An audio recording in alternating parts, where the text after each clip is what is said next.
Hello student, welcome back to our online classroom key to success. आज हम history के first chapter राज्य की प्रकृति के पार्ट 2 के 3 मार्क्स के क्वेश्चन आंसर्स को डिस्कस करने वाले हैं। ये वीडियो सिर्फ हिंदी मीडियम के स्टूडेंट्स के लिए हैं। इससे पहले हमारे चैनल पे इंग्लिश मीडियम के स्टूडेंट्स के लिए भी वीडियोज़ अपलोड किए गए हैं हिस्ट्री के। अगर आप हमारे चैनल पर नए हैं या फिर आपने अगर पार्ट 1 नहीं देखा है तो हम इस वीडियो के डिस्क्रिप्शन बॉक्स में पार्ट 1 के वीडियो का लिंक डाल देंगे, आप प्लीज़ चेकआउट कर लीजिएगा। हमारा पहला प्रश्न है, ऋग्वैदिक काल में पुलिस का कार्य क्या था? उत्तर, ऋग्वैदिक काल में पुलिस का कार्य ग्रामीणी द्वारा संभाला जाता था। ग्रामीणी गांव की सुरक्षा और व्यवस्था के लिए जिम्मेदार होते थे। उनके कार्य में शामिल थे गांव की सुरक्षा और रक्षा करना, अपराधों को रोकना और अपराधियों को पकड़ना, विवादों का निपटारा करना और न्याय प्रदान करना, गांव के नियमों और कानूनों का पालन सुनिश्चित करना। ग्रामीणी का पद एक महत्वपूर्ण पद था जो गांव की सुरक्षा और व्यवस्था के लिए जिम्मेदार था। हमारा दूसरा प्रश्न है, ऋग्वैदिक काल में न्याय व्यवस्था कैसी थी? उत्तर, ऋग्वैदिक काल में न्याय व्यवस्था मुख्य रूप से पारिवारिक और सामाजिक नियमों पर आधारित थी। न्याय व्यवस्था के मुख्य पहलू इस प्रकार थे। पारिवारिक न्याय, परिवार के मुखिया द्वारा न्याय दिया जाता था। सामाजिक न्याय, समाज के वरिष्ठ सदस्यों द्वारा न्याय दिया जाता था। पंचायती न्याय, पंचायतों द्वारा न्याय दिया जाता था जिसमें समाज के वरिष्ठ सदस्य शामिल होते थे। धर्म और नैतिकता, न्याय व्यवस्था धर्म और नैतिकता के सिद्धांतों पर आधारित थी। इस काल में न्याय व्यवस्था मुख्य रूप से सामाजिक और पारिवारिक नियमों पर आधारित थी और इसमें लिखित कानूनों को अभाव था। हमारा नेक्स्ट क्वेश्चन है, उत्तर वैदिक काल में परिवार के संगठन में क्या परिवर्तन आया? उत्तर वैदिक काल में परिवार के संगठन में कई महत्वपूर्ण परिवर्तन आए। इनमें से कुछ प्रमुख परिवर्तन हैं। पितृसत्तात्मक परिवार, उत्तर वैदिक काल में परिवार पितृसत्तात्मक बन गया, जहां पिता को परिवार का मुखिया माना जाता था। एक पत्नी विवाह, उत्तर वैदिक काल में एक पत्नी विवाह की प्रथा आम हो गई, जिसमें एक पुरुष केवल एक पत्नी से विवाह कर सकता था। संयुक्त परिवार, उत्तर वैदिक काल में संयुक्त परिवार की प्रथा आम हो गई, जिसमें कई पीढ़ियों के लोग एक ही घर में रहते थे। महिलाओं की स्थिति में परिवर्तन, उत्तर वैदिक काल में महिलाओं की स्थिति में परिवर्तन आया, जिसमें उन्हें अधिक अधिकार और सम्मान प्राप्त हुआ। हमारा अगला क्वेश्चन, उत्तर वैदिक काल में सभा समिति के स्वरूप में क्या बदलाव आया?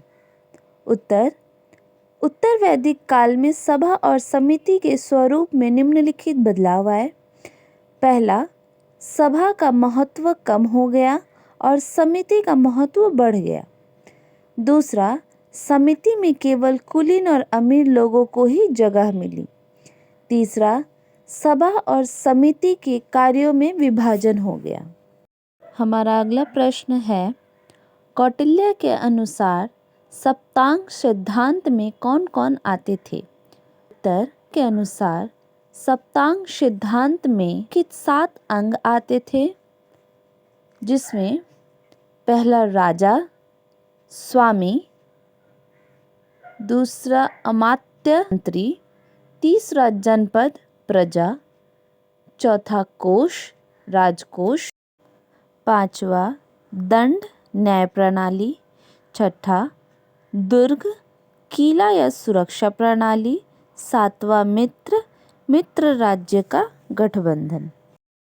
हमारा अगला प्रश्न है, कौटिल्य ने मंत्री परिषद के स्वरूप के बारे में क्या कहा? उत्तर, कौटिल्य ने अपनी रचना अर्थशास्त्र में राजा के लिए मंत्री परिषद की आवश्यकता पर बल दिया है।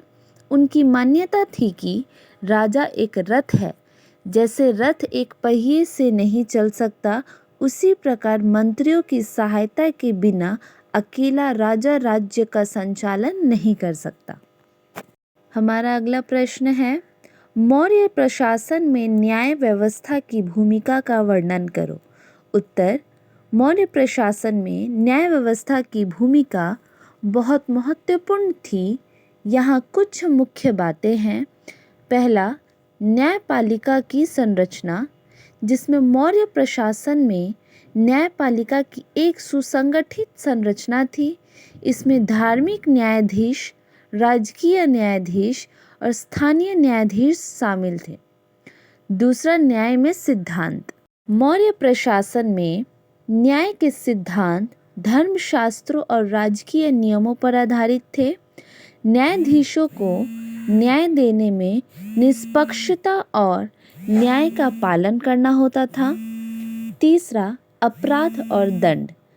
इसमें मौर्य शासन में अपराधों के लिए दंड का प्रावधान था।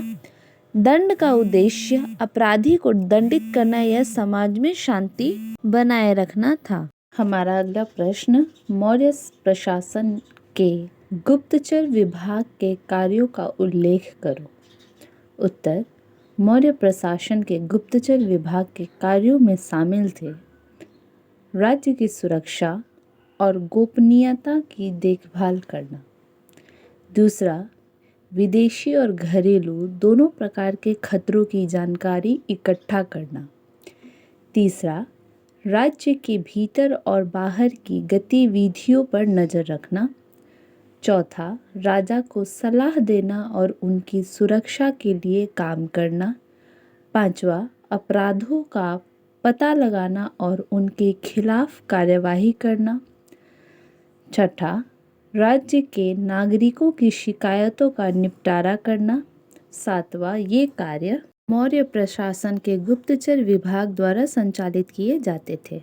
हमारा अगला प्रश्न, मौर्य साम्राज्य के सैन्य विभाग के बारे में बताओ। उत्तर, मौर्य साम्राज्य के समग्र मुख्य पहलू हैं।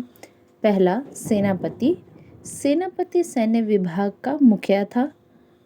दूसरा, चतुरंगिनी सेना, जिसमें मौर्य सेना में 4 अंग थे: पैदल सेना, घुड़सवार सेना, रथ सेना और हाथी सेना।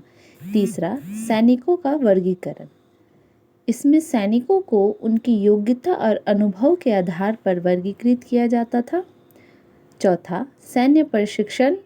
इसमें सैनिकों को नियमित प्रशिक्षण दिया जाता था। पांचवा, युद्ध रणनीति।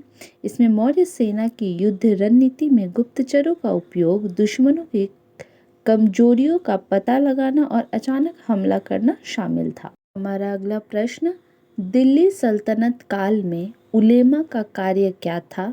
उत्तर, दिल्ली सल्तनत काल में उलेमा का मुख्य कार्य इस्लामी कानून, धर्मशास्त्र और दर्शन के अध्ययन और व्याख्या में विशेषज्ञता रखना था। वे धार्मिक संस्थानों में शिक्षित किए जाते थे और इस्लामी समाज में महत्वपूर्ण भूमिका निभाते थे। पार्ट 2 का वीडियो यहाँ समाप्त होता है। मिलते हैं अगली वीडियो पार्ट 3 में। उसमें हम बचे हुए बाकी क्वेश्चन आंसर्स को कंप्लीट करने वाले हैं। तो ये वीडियो अगर हेल्पफुल लगे, अच्छी लगे तो वीडियो को लाइक करें। अगर वीडियो से रिलेटेड कोई क्वेश्चन हो तो हमें कमेंट करें और वीडियो को अपने दोस्तों में भी शेयर करें। अगर आप हमारे चैनल से पहली बार जुड़ रहे हैं तो चैनल को कर लीजिएगा सब्सक्राइब, ताकि आने वाले सभी ज़रूरी वीडियो आप तक हम पहुंचा सकें। तो मिलते हैं नेक्स्ट वीडियो में।